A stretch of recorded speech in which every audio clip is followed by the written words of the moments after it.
Good morning, dear students. आतापर्यंत आपण काही अकाउंटिंग कन्सेप्ट्स समजून घेतलेले आहेत. त्याच्यामध्ये आपण entity concept, going concern concept, cost concept and realisation concepts ह्या अकाउंटिंग कन्सेप्ट समजून घेण्याचा प्रयत्न केला आणि याच्यावरती आपण सविस्तर चर्चा देखील केलेली आहे. आजच्या या लेक्चरमध्ये आपण ज्या अकाउंटिंग कन्सेप्ट्स आहेत त्या आपण समजून घेण्याचा प्रयत्न करणार आहोत, त्याच्यावरती डिस्कशन करणार आहोत. So I welcome you in this today's lecture and let's start today's topic. तर ही एक नेक्स्ट अकाउंटिंग कन्सेप्ट आहे. ज्या अकाउंटिंग कन्सेप्टचा वापर आपल्याला अकाउंटिंग करत असताना करावा लागतो किंवा अकाउंटिंग करत असताना ही कन्सेप्ट विचारात घ्यावी लागते. आणि मग ही अकाउंटिंग कन्सेप्ट कोणती? Accounting concept matching cost with revenue concept. Matching cost with revenue concept ही कन्सेप्ट काय म्हणते तर this concept states that the revenue and the expenses of a transaction should be included in the same accounting period. Okay, same accounting period. So to determine the income of a period, all the revenues and expenses, whether paid or not, must be included.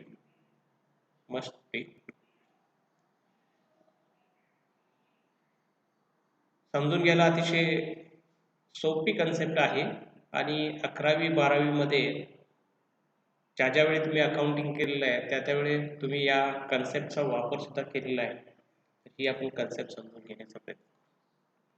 He concept काय म्हणते की ज्या accounting पिरियडचा आपण income find out करण्याचा प्रयत्न करतो, ज्या accounting पिरियडचा आपण इन्कम फाइंड आउट करण्याचा प्रयत्न करतोय त्या पिरियड मधील सर्व रेव्हेन्यूज आणि सर्व एक्सपेन्सेस हे आपण विचारात घेतले पाहिजेत आणि त्याच्या साहाय्याने आपण इन्कम किंवा प्रॉफिट कॅल्क्युलेट केला पाहिजे असं ही कन्सेप्ट म्हणते. ओके, आणि हे करत असताना अकाउंटिंग पिरियड लक्षात घेतला पाहिजे की ज्या पिरियडचा आपण इन्कम कॅल्क्युलेट करण्याचा प्रयत्न करतोय, इन्कम असर्टेन करण्याचा प्रयत्न करतोय, त्या पिरियडचे सर्व रेव्हेन्यू, जे काही रेव्हेन्यू बिझनेसनं अर्न केले असतील ते सर्व रेव्हेन्यू आणि सर्व एक्सपेन्सेस हे अकाउंटिंग करत असताना लक्षात घेतले पाहिजेत किंवा विचारात घेतले पाहिजे. येते लक्षात? त्यामुळं असं का करायचं तर याच्यामुळे आपल्याला पर्टिक्युलर अकाउंटिंग पिरियडमध्ये एक्झॅक्ट प्रॉफिट, ॲक्युरेट प्रॉफिट किती झाला हे आपल्याला फाइंड आउट करता येतं आणि त्याच्या साहाय्यानं आपण ॲक्युरेट प्रॉफिट असर्टेन करू शकतो किंवा एक्झॅक्ट प्रॉफिट आपल्याला असर्टेन करता येऊ शकतो. येते लक्षात? आणि मग ह्या कन्सेप्टचा आपण कधी कधी वापर करतो किंवा मी आता तुम्हाला म्हटलं की तुम्ही या अगोदर सुद्धा वापर केला. बऱ्याच वेळेला काय होतं की काही असे आयटम येतात की ज्यांना आपण outstanding income, outstanding expenses, prepaid expenses, income received in advance अशा जर आयटम आले तर ते आयटम आपण प्रॉफिट अँड लॉस अकाउंटला न घेता किंवा एखादा आयटम प्रॉफिट अँड लॉस अकाउंटला गेला असेल तर तो तेवढी एक्झॅक्ट फिगर आउटस्टँडिंग एक्सपेन्सेसची असेल, आउटस्टँडिंग इन्कमची असेल, ही आपण लेस करतो आणि ती बॅलन्स शीटला दाखवतो. कुठे दाखवतो? बॅलन्स शीटला दाखवतो, जेणेकरून आपण ॲक्युरेट प्रॉफिट काढू शकतो. येते लक्षात. त्यामुळं मॅचिंग कन्सेप्टनुसार आपण ज्यावेळेला एखाद्या अकाउंटिंग पिरियडचं किंवा पर्टिक्युलर अकाउंटिंग पिरियडचा इन्कम ज्यावेळेला कॅल्क्युलेट करण्याचा प्रयत्न करत असू त्यावेळेला आपण त्या पिरियडचे सर्व एक्सपेन्सेस आणि सर्व रेव्हेन्यूज हे प्रॉफिट अँड लॉस अकाउंटला घेतो, ट्रेडिंग अकाउंटला घेतो आणि त्याच्यानुसार एक्झॅक्ट प्रॉफिट कॅल्क्युलेट करण्याचा प्रयत्न करतो. आणि हे जी काय आपण प्रोसेस करतो ही म्हणजेच matching cost with revenue concept आहे. Matching cost with revenue concept आहे. म्हणजे या कन्सेप्टमध्ये आपण फारसं म्हणजे तुम्ही आतापर्यंत ज्या पद्धतीचं trading account profit and loss account केलेलं आहे त्या ट्रेडिंग अकाउंट तयार करत असताना प्रॉफिट अँड लॉस अकाउंट तयार करत असताना जे काही आपण इन्कम घेतो जे काही एक्सपेन्सेस घेतो ते इन्कम आणि एक्सपेन्सेस ते त्या पर्टिक्युलर पिरियडचेच असले पाहिजेत. समजा त्या पर्टिक्युलर पिरियडचे नसतील तर मग ते आपण त्याच्यातून वजा करतो, लेस करतो आणि ते बॅलन्स शीटमध्ये लिहितो. म्हणजे आउटस्टँडिंग एक्सपेन्सेस पेड करायचे राहिलेले तर काय करतो आपण त्या आउटस्टँडिंग एक्सपेन्सेस असेल तर काय करतो आपण द्यायचा पेड करायचा राहिलेला आहे पण आपण तो प्रॉफिट अँड लॉस अकाउंटला घालतो कारण तो त्या पिरियडचा एक्सपेन्स आहे. पण समजा यावर प्रीपेड एक्सपेन्सेस असेल तर काय करतो प्रीपेड एक्सपेन्सेस असेल तर त्या अकाउंटिंग पिरियडमध्ये त्या एक्सपेन्सेसचं पेमेंट झालेलं आहे पण ॲक्च्युअलमध्ये तो एक्सपेन्सेस त्या पिरियडचा नाही म्हणून आपण त्या एक्सपेन्सेस मधून प्रीपेड एक्सपेन्सेसची जेवढी अमाऊंट असते तेवढी काय करतो आपण लेस करतो आणि ते बॅलन्स शीटला असेट साईडला दाखवतो. हे लक्षात येते का लक्षात. समजा गेल्या वर्षीचे काही एक्सपेन्सेस या वर्षामध्ये पेड झाले असतील तरी ते आपण लेस करतो. त्यामुळं हे जे काही आपण ऍडजस्टमेंट करतो आउटस्टँडिंग एक्सपेन्सेस आउटस्टँडिंग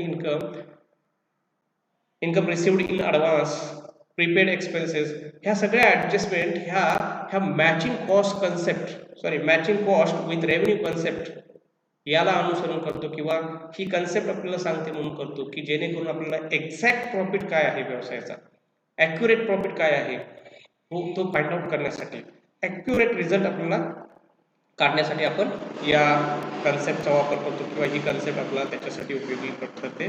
त्या दृष्टीने ही कन्सेप्ट अत्यंत महत्त्वाची आहे. आणखीन एक गोष्ट या कन्सेप्टचा संबंध स्टॉकशी सुद्धा येतो. साधारणपणे तुम्ही आतापर्यंत अभ्यास केलेला आहे त्यामध्ये तुम्हाला लक्षात आलं असेल की आपण ट्रेडिंग अकाउंट तयार करतो. ट्रेडिंग अकाउंटमध्ये काय करतो की सुरुवातीला ओपनिंग बॅलन्स घेतो नंतर परचेस घेतो आणि क्रेडिट साईडला मात्र क्लोजिंग स्टॉक घेतो. क्लोजिंग स्टॉक हा रेकॉर्ड करण्याचं किंवा क्लोजिंग स्टॉक ट्रेडिंग अकाउंटला घेण्याचं कारण सुद्धा हेच आहे की तो क्लोजिंग स्टॉक त्या अकाउंटिंग पिरियडमध्ये वापरला गेलेला नाही त्यामुळे तो त्या अकाउंटिंग पिरियडचा खर्च मानता येणार नाही. त्यामुळे तो क्लोजिंग स्टॉक आपण नेक्स्ट इयरला कॅरी फॉरवर्ड करतो आणि नेक्स्ट इयरमध्ये तो वापरला गेला असेल तर तो त्या वर्षाचा एक्सपेन्सेस मानला जाईल. त्यामुळं म्हणजे जनरली जर आपण नॉमिनल अकाउंट बघितलं तर नॉमिनल अकाउंटमध्ये काय असतं डेबिट साईडला ऑल एक्सपेन्सेस असतात क्रेडिट साईडला ऑल इन्कम ऑर रेव्हेन्यूज असतात. आपण गेल्या वर्षाचा जो काही क्लोजिंग स्टॉक या वर्षामध्ये आला या वर्षामध्ये युटिलाइज झाला तो ओपनिंग स्टॉक म्हणून आपण डेबिट साईडला घेतो ॲज अ एक्सपेन्सेस म्हणून. यावर्षी जो काही स्टॉक परचेस केला असेल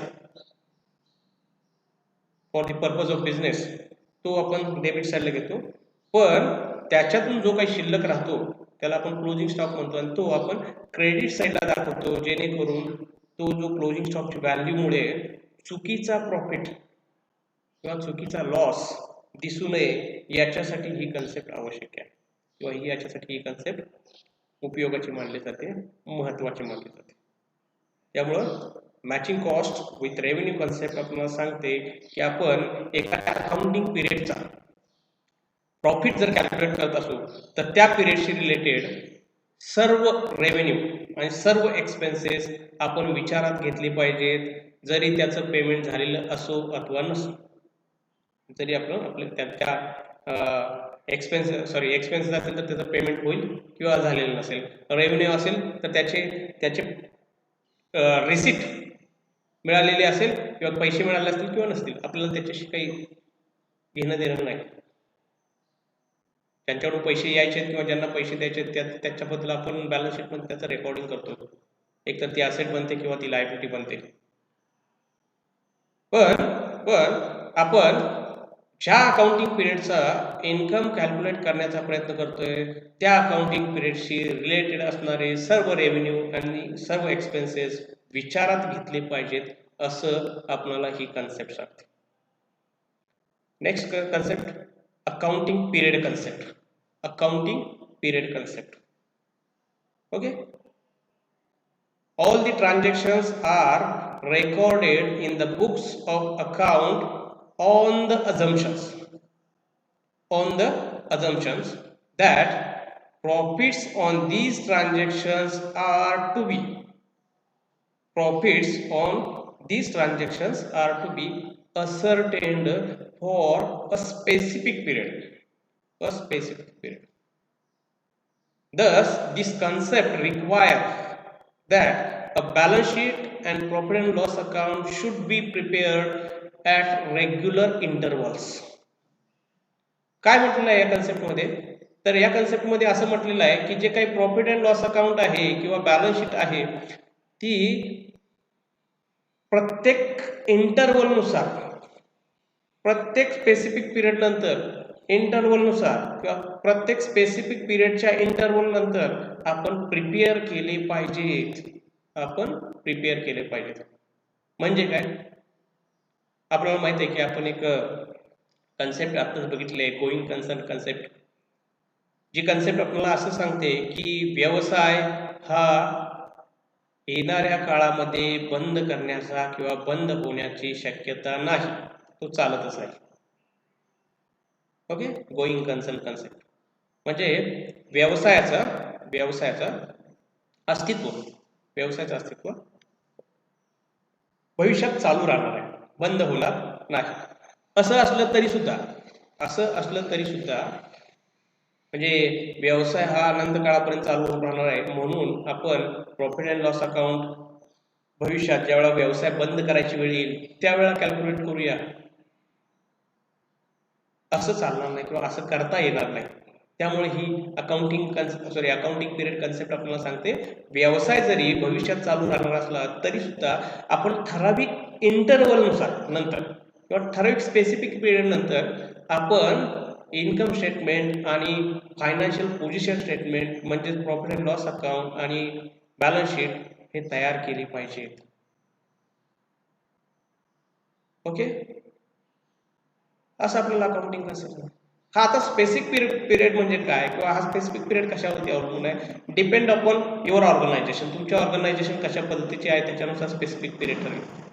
पण जनरली आपण असं म्हणतो की हा स्पेसिफिक पिरियड किंवा इंटरवल ही 1 वर्षाची असते, 1 इयरची असते. 1 इयरची असते. काही ऑर्गनायझेशनच्या बाबतीत ती 6 महिन्याची असू शकते, काही ऑर्गनायझेशनच्या बाबतीत 3 महिन्याची असू शकते, काही ऑर्गनायझेशनच्या बाबतीत 1 महिन्याची सुद्धा असू शकते. Depend upon their requirement. Okay. म्हणजे आजकाल बघतो की आपण प्रत्येक कंपन्या विशेषतः ज्या कंपन्या आहेत त्या प्रत्येक 3 महिन्यानंतर आपले रिझल्ट डिक्लेअर करतात. याचा अर्थ ते प्रत्येक 3 महिन्यानंतर प्रॉफिट अँड लॉस अकाउंट किंवा बॅलन्स शीट तयार करत असतील तरच ते रिझल्ट डिक्लेअर करू शकतात, अदरवाईज ते डिक्लेअर करू शकणार नाहीत. हे लक्षात. पण आपण जनरली ज्यावेळेला आतापर्यंत अकाउंटिंग करतो ते जनरली काय आहे की तुम्ही तिमाही करा अगर करू नका, सामाही करा अगर करू नका, मंथली करा अगर करू नका, पण प्रत्येक वर्षाला किमान 1 वर्षामध्ये 1 वेळा आपल्याला हे फायनान्शियल स्टेटमेंट तयार करावे लागतील आणि हा जो पिरियड आहे हा अकाउंटिंग पिरियड कन्सिडर केला किंवा अकाउंटिंग पिरियड कन्सेप्ट हे सगळ्या ऑर्गनायझेशनला लागू होते आणि त्याच्यामध्ये मॅक्झिमम 1 इयरपेक्षा कमी काळाचं तुम्ही फायनान्शियल स्टेटमेंट तयार करू शकता, पण मॅक्झिमम जास्तीत जास्त 1 वर्षाचं तर तुम्हाला 1 वर्षापेक्षा जास्त पुढे जाऊ नका हे असं अपेक्षित आहे. आणि आपण बघतो की मग मोस्टली आपण जे आतापर्यंत अकाउंटिंग केलं त्याच्यामध्ये सुरुवात फायनान्शियल म्हणजे अकाउंटिंग पिरियडची सुरुवात होते 1 एप्रिलला आणि एंड होतो 31 मार्चला. म्हणजे जनरली 1 वर्ष 1 year is considered as an accounting period to ascertain profit of the business and to evaluate the financial position of the business. So this is a accounting period we should consider as a prepare of financial statements. Okay. तर जरी आपल्याला going concern concept सांगत असेल की व्यवसाय हा भविष्यात चालूच राहणार आहे, बंद होण्याची शक्यता नाही किंवा बंद करण्याचा हेतू नाही, असं असलं तरी सुद्धा आपण प्रत्येक ठराविक स्पेसिफिक पिरियड नंतर किंवा प्रत्येक ठराविक अंतरानंतर इंटरवल नंतर आपण फायनान्शियल स्टेटमेंट प्रिपेअर केले पाहिजे. आणि मग असं करण्याची गरज काय आहे? असं काही करण्याची गरज काय आहे की आपल्याला याच्यामुळं व्यवसायाची कंडिशन काय आहे हे आपल्याला समजण्यास मदत होते. मी काय म्हणतो तुमच्या लक्षात येईल की समजा एखाद्या व्यवसायाचं अकाउंटिंग 10 वर्षानंतर 15 वर्षानंतर आपण केलं आणि त्यावेळेला आपल्याला समजलं की व्यवसायाला प्रॉफिट झालेला आहे किंवा लॉस झालेला आहे. आता एवढ्या लॉंग पिरियड नंतर आपल्याला ही गोष्ट समजल्यानंतर त्याच्यावरती आपण काही उपाययोजना करू शकत नाही.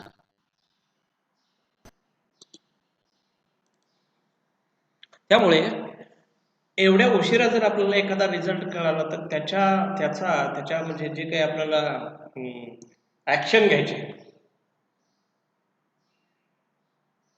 प्रॉफिट लॉस होत असेल तर तो लॉस होऊ नये याच्यासाठी, किंवा प्रॉफिट झालाय पण तो सफिशियंट नाही याच्यासाठी, किंवा जरी प्रॉफिट होत असेल तरी तो प्रॉफिट आणखी मॅक्झिमाइज करण्यासाठी ज्या काही प्रिकॉशन घ्याव्या लागतील त्या प्रिकॉशन घेण्यासाठी जे काही रेमेडीज करावे लागतात, उपाययोजना कराव्या लागतात, त्या उपाययोजना कदाचित करता येणार नाहीत.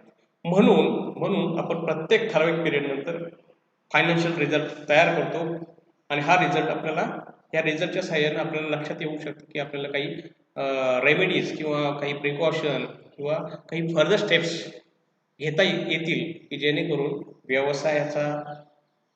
व्यवसायामध्ये अधिक नफा मिळवता येऊ शकतो, व्यवसायाची आर्थिक स्थिती भक्कम करता येऊ शकते, काही अनावश्यक गोष्टीवरती कंट्रोल ठेवता येऊ शकतो. अशा अनेक गोष्टी आपल्याला करता येऊ शकतात जर आपल्याकडे रिझल्ट असेल तर.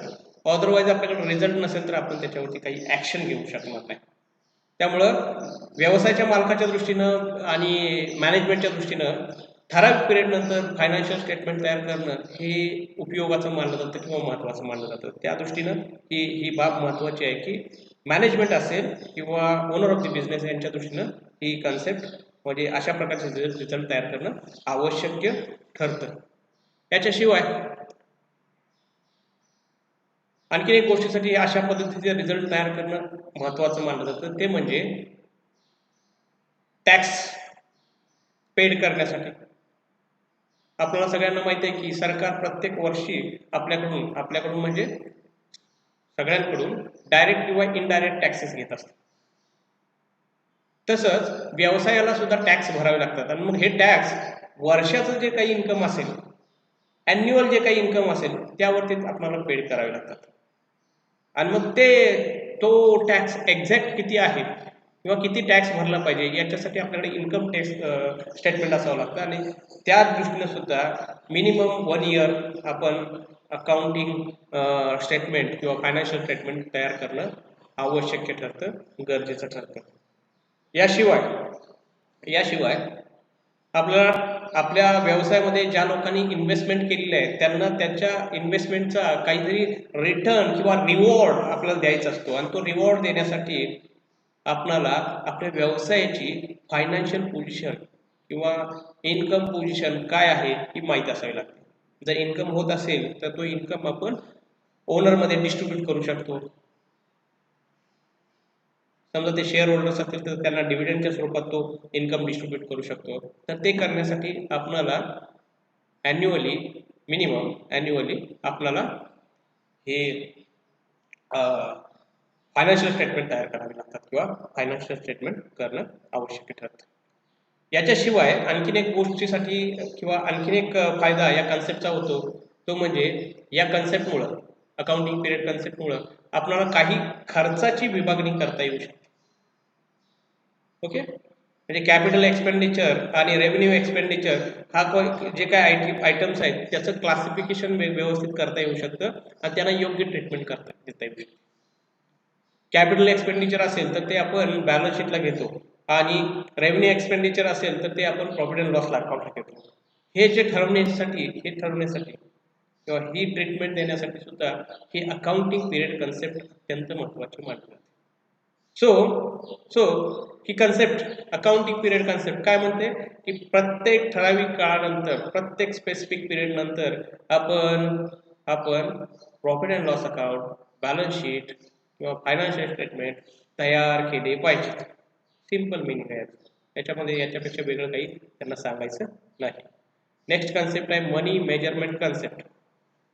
Okay, money measurement concept. तर ही मनी मेजरमेंट कन्सेप्ट काय म्हणते, this concept assume that all business transactions must be in terms of money, that is in the currency of a country. The currency of a country.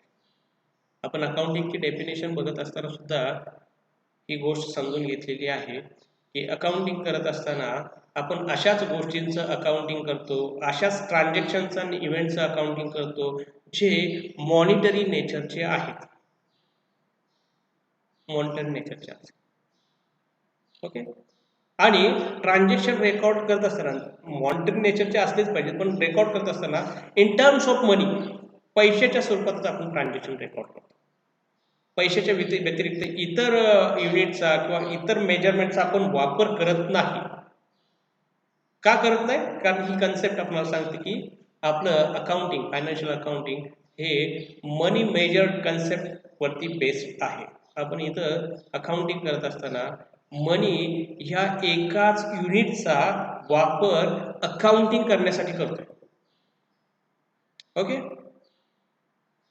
दोन गोष्टी लक्षात घ्या. पहिली गोष्ट, रेकॉर्डिंग कशाचं करायचं आहे? Only monetary transactions and event. Only monitor transaction and event. आणि कशा स्वरूपात करायचं आहे? In terms of money. Okay, आणि हे दोन्ही बाबी आपण लक्षात घेतल्या पाहिजेत की मनी मेजरमेंट कन्सेप्टनुसार आपण फक्त मॉनिटरी ट्रान्झॅक्शन रेकॉर्ड करतो आणि इन टर्म्स ऑफ मनी करतो. म्हणजेच काय करतो? म्हणजे जे ट्रान्झॅक्शन्स आणि इव्हेंट व्यवसायामध्ये होत आहेत, जे ट्रान्झॅक्शन आणि इव्हेंट्स व्यवसायामध्ये होत आहेत, ते ट्रान्झॅक्शन्स आपण रेकॉर्ड करत असताना पहिली गोष्ट किंवा पहिली कंडिशन लागू करतो ते म्हणजे हे जे ट्रान्झॅक्शन आणि हे जे काही इव्हेंट्स आहेत जे व्यवसायाशी रिलेटेड आहेत ते मॉनिटरी स्वरूपाचे आहेत का नाहीत.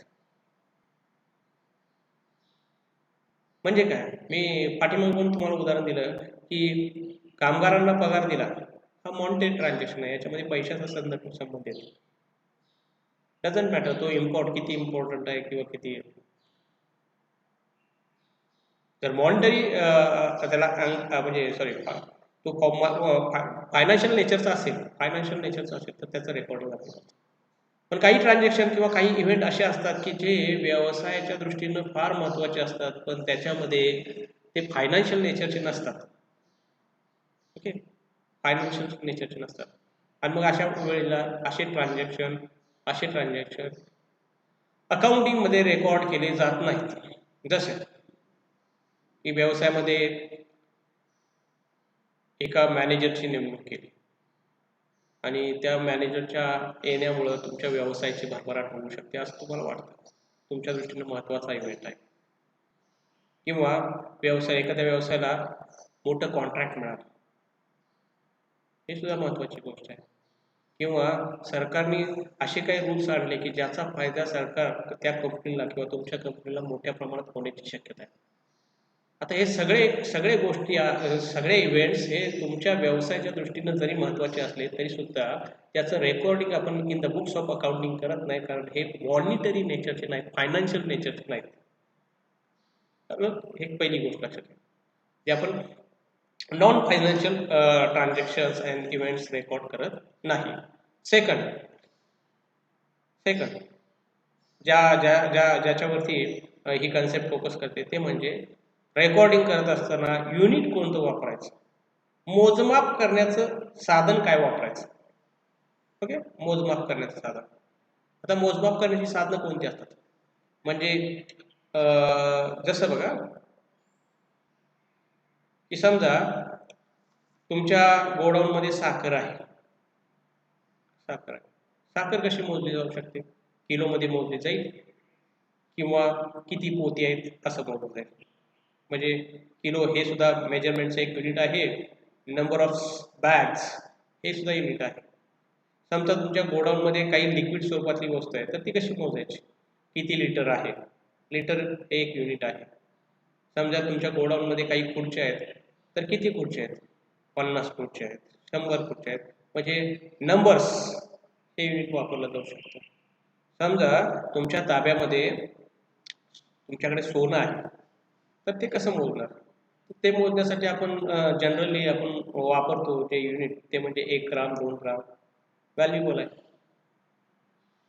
एखादा साखर कारखाना आहे त्याच्याकडे तो काही ऊस येतो तो मोजण्यासाठी ते किलो किंवा ग्राम वापरत नाही, टन वापरतात युनिट. ओके, म्हणजे वस्तूचे जे काही मेजरमेंट किंवा मोजमाप करण्यासाठी वेगवेगळे युनिट्स उपलब्ध असतात. आपल्या व्यवसायामध्ये पण जे काही माल येतो माल जातो ह्याचं पण युनिट करण्याचे वेगवेगळे युनिट्स उपलब्ध, मेजरमेंटचे युनिट्स उपलब्ध असतात. जरी हे मेजरमेंटचे युनिट आपण इन्व्हेंटरीच्या दृष्टीने आपण ते रेकॉर्ड करत असतो तरी सुद्धा अकाउंटिंग करत असताना ते तितकेसे महत्त्वाचे नाहीत. अकाउंटिंग करत असताना आपण मी जसं सांगितलं की तुमच्या गोडाऊनमध्ये साखर आहे, तुमच्या गोडाऊनमध्ये काही लिक्विड पदार्थ आहे, तुमच्या गोडाऊनमध्ये काही खुर्च्या आहेत, जे काही असेल सोनं आहे, जे काही तुमच्या व्यवसायामध्ये आहे त्याचं मेजरमेंट करण्यासाठी किंवा तो ट्रान्झॅक्शन रेकॉर्ड करत असताना त्याचं मेजरमेंट करण्याचे इतर मेथड्स आपण न विचार करता फक्त आपण विचार करतो की आपल्या गोडाऊनमध्ये किती रकमेची साखर आहे, आपल्या गोडाऊनमध्ये किती रकमेचा लिक्विड युनिट आहे, आपल्या गोडाऊनमध्ये किती रकमेच्या खुर्च्या आहेत, आपल्या गोडाऊनमध्ये किती रकमेचं सोनं आहे, सो ऑन. त्यामुळं अकाउंटिंग करत असताना आपण एकच कन्सेप्ट वापरतो, एकच मेजरमेंट ऑफ युनिट वापरतो, ते म्हणजे मनी, पैसे. लक्षात ठेवा. आणि हे जे युनिट ऑफ मनी किंवा टर्म्स ऑफ मनी वापरत असताना आपण ज्या देशामध्ये व्यवसाय करतोय त्या देशामधलं पैशाची जी काही करन्सी आहे त्या करन्सीचा वापर करतो. जसं आपण भारतात व्यवसाय करतोय तर भारतामध्ये व्यवसाय करत असताना किंवा अकाउंटिंग करत असताना आपण रुपया हे चलन वापरतो. कदाचित आपण अमेरिकेमध्ये व्यवसाय करत असू तर तिथलं डॉलर हे जी करन्सी आहे ती वापरतो. त्यामुळे जिथं आपण व्यवसाय करतोय, ज्या देशामध्ये आपण व्यवसाय करतोय त्या देशातली करन्सी ही आपण मेजरमेंटसाठी वापरतो, हे लक्षात ठेवा. मनी मेजरमेंट कन्सेप्ट आपल्याला हे सांगते. मग मनी मेजरमेंट कन्सेप्ट का वापरायची. ओके, पहिली गोष्ट ह्या कन्सेप्टमुळे आपल्याला हे समजतं की कोणतं ट्रान्झॅक्शन रेकॉर्ड करायचं आहे, कोणतं ट्रान्झॅक्शन रेकॉर्ड करायचं. भले व्यवसायामध्ये अनेक इव्हेंट्स होत असतात पण प्रत्येकाचं आपण रेकॉर्डिंग करतो का, करत नाही. ज्याचं फायनान्शियल नेचर आहे त्याच आपण फक्त रेकॉर्डिंग करतो. त्यामुळे ही कन्सेप्ट आपल्याला गाईड करते की कोणतं ट्रान्झॅक्शन रेकॉर्ड करायचं आहे, कोणतं ट्रान्झॅक्शन रेकॉर्ड करायचं नाही. हे जर सिंपल. सेकंड, आपण युनिफॉर्म युनिट ऑफ मेजरमेंट वापरतोय. काय वापरतोय, युनिफॉर्म युनिट ऑफ मेजरमेंट वापरतोय. त्यामुळे अकाउंटिंग करणं सोपं. जर समजा तुम्ही अकाउंटिंग करायला चालू केलं, साखरेचं ट्रान्झॅक्शन रेकॉर्ड करताना किती किलोची साखर आहे त्याच्यानुसार ट्रान्झॅक्शन रेकॉर्ड केलं, लिक्विड असेल तर किती लिटर आहे त्याच्यानुसार रेकॉर्ड केलं, बाकीचा कुठला आयटम आहे तो ग्रामनुसार रेकॉर्ड केला, आणखीन एखादा आयटम आहे तो टनामध्ये रेकॉर्ड केला, आणखीन एखादा आयटम आहे तो नंबरमध्ये रेकॉर्ड केला. तर असं जर वेगवेगळे जर युनिट आपण वापरायला चालू केले तर मग आपलं अकाउंटिंग करणं फार किचकट किंवा गुंतागुंतीचं होऊन जाईल. येते लक्षात. त्यामुळं आपल्याला अकाउंटिंग करणं हे युनिफॉर्म युनिटमुळं सोयीचं ठरतं. याच्याशिवाय हे युनिफॉर्म युनिट असल्यामुळं कोणताही व्यक्ती कोणत्याही व्यवसायाचं अकाउंटिंग समजून घेऊ शकतो सहजपणे, कारण सगळीकडे अकाउंटिंग हे इन टर्म्स ऑफ मनी केलं जातं और इन टर्म्स ऑफ मनी केलं जातं. त्यामुळे तो इझिली समजून घेऊ शकतो. हे तर लक्षात. त्यामुळे त्या दृष्टीने सुद्धा ही कन्सेप्ट महत्त्वाची मानली जाते किंवा महत्त्वाची आहे.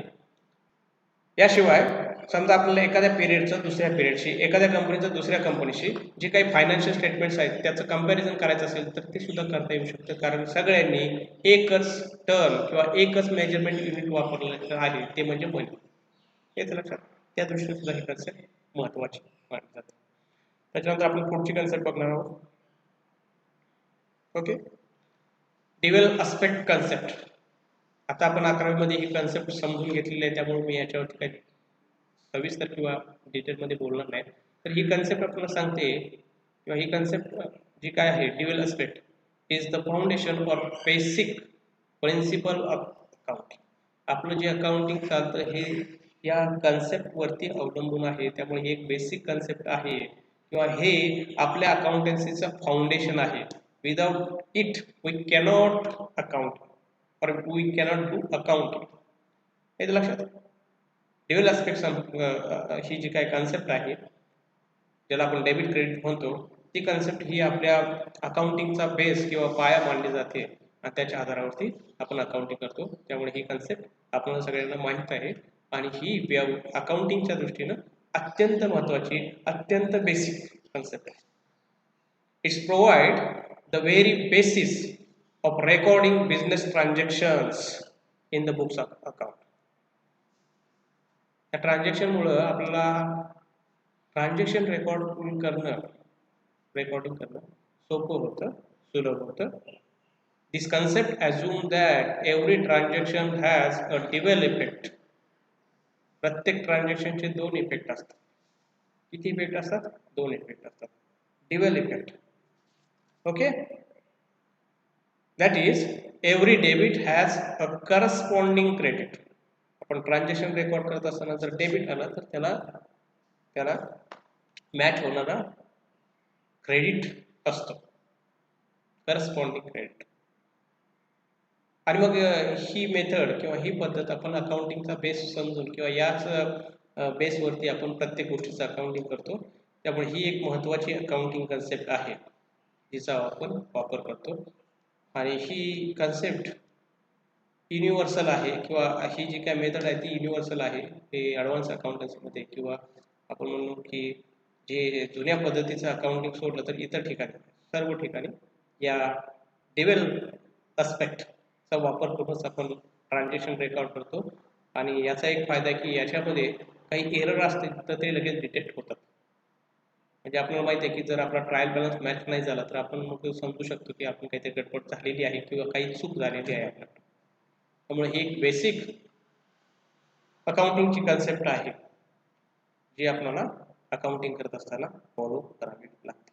ओके, आपण आतापर्यंत ज्या अकाउंटिंगच्या कन्सेप्ट होत्या ज्याच्यामध्ये business entity concept, going concern concept, cost concept, realisation concept, matching cost with revenue concept, accounting period concept, monetary unit concept किंवा money measurement concept and dual aspect concept, ह्या काही 8 अकाउंटिंगच्या कन्सेप्ट आहेत. या आपण सर्व समजून घेतलेल्या आहेत. कोणाला काही शंका असतील तर तुम्ही जरूर मला विचारू शकता. तुम्ही आपला जो काही व्हॉट्सअपचा ग्रुप आहे त्याच्यावरती तुमचे प्रश्न मला पाठवू शकता. ज्याचे जे काही डाऊट्स असतील ते मी ज्यावेळेला आपण झूमवरती लेक्चर घेतो त्यावेळेला मी सगळ्यांचे डाऊट क्लिअर करण्याचा प्रयत्न करेन. याचबरोबर तुम्हाला काही सजेशन द्यायचे असतील की आपली जी काही ही नवीन टीचिंग लर्निंग मेथड आपण अडॉप्ट करण्याचा प्रयत्न करतोय त्याच्यामध्ये कोणाला काही सजेशन असतील तर त्या पण तुम्ही देऊ शकता. पुढच्या लेक्चरला आपण अकाउंटिंग कन्व्हेन्शन्स बघणार आहोत. तर आजचा व्हिडिओ मी इथंच थांबवतो. आपण सर्वांनी हा व्हिडिओ बघितल्याबद्दल मी तुमचा आभारी आहे. धन्यवाद.